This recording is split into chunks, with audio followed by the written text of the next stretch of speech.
In San Diego, a military panel has just found a Navy SEAL lieutenant not guilty on all counts of abusing an Iraqi detainee who later died in CIA custody at Abu Ghraib prison. Lieutenant Andrew Ledford was not charged with the man's death, but allegations that Ledford punched the prisoner and allowed others to do the same prompted the court-martial. The charges stemmed from an incident in Iraq 18 months ago when Ledford was heading a SEAL unit that was working with the CIA. NPR's John McChesney is in San Diego, where the verdict just came in. John, how long did it take the panel to find the lieutenant innocent? They were out for 3 hours, Michelle, just 3 hours. Military courts seem to work pretty quickly. And they came back in with a not guilty on all counts, as you said, and I think the courtroom was pretty surprised, and a number of people in there were very happy. Lieutenant Ledford's family was all there. His father is a bird colonel in the Army. His sister is an Apache helicopter pilot. Her husband is an Apache helicopter pilot. A bunch of the guys were there from the SEAL team, and there was a lot of rejoicing in the courtroom after that verdict was announced.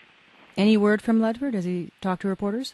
He didn't. His lawyer did. His lawyer, Frank Spinner, who does a lot of these military cases, said that Mr. Ledford, or that Lieutenant Ledford wanted to go into privacy. He's still on active duty with the SEALs, does a lot of top secret stuff, didn't want to get mixed up with the media.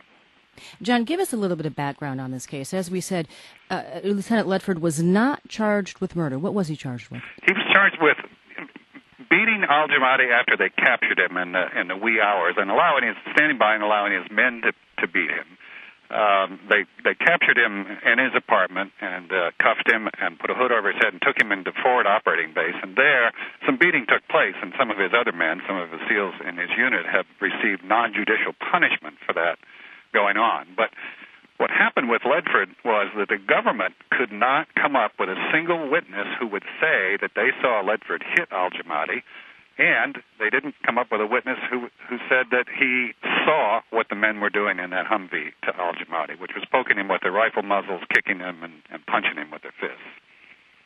One of the witnesses was the lieutenant himself. How did he defend himself throughout the proceedings? Well, he described the nature of these missions and that they're high tension, very dangerous missions in the middle of the night in hostile neighborhoods, and that his men came back and they're up on a big adrenaline rush, and got a little, his men obviously got a little out of hand. He didn't say that, but that's what happened. But he wasn't there. He was away in another building when this went on, and nobody could put him there and put him in responsibility for it. And I think that's probably why the jury let him off. This case became famous, not as famous as the other Abu Ghraib story, but al-Jamadi's corpse, a picture of it came out with the Abu Ghraib prison scandal.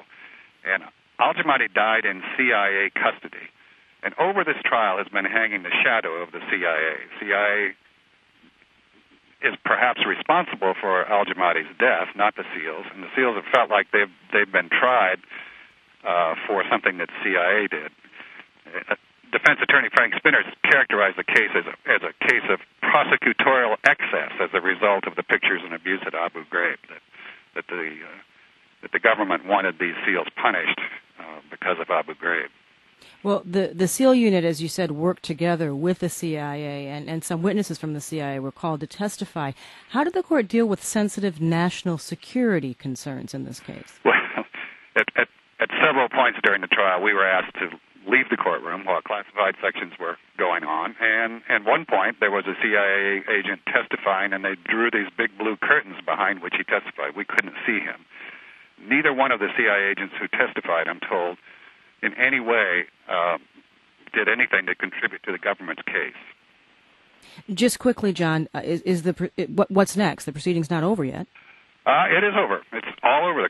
There will be no sentencing because he was not guilty. So he goes back to work, and there will be fallout from this case, no doubt. Thank you, John. Thank you, Michelle.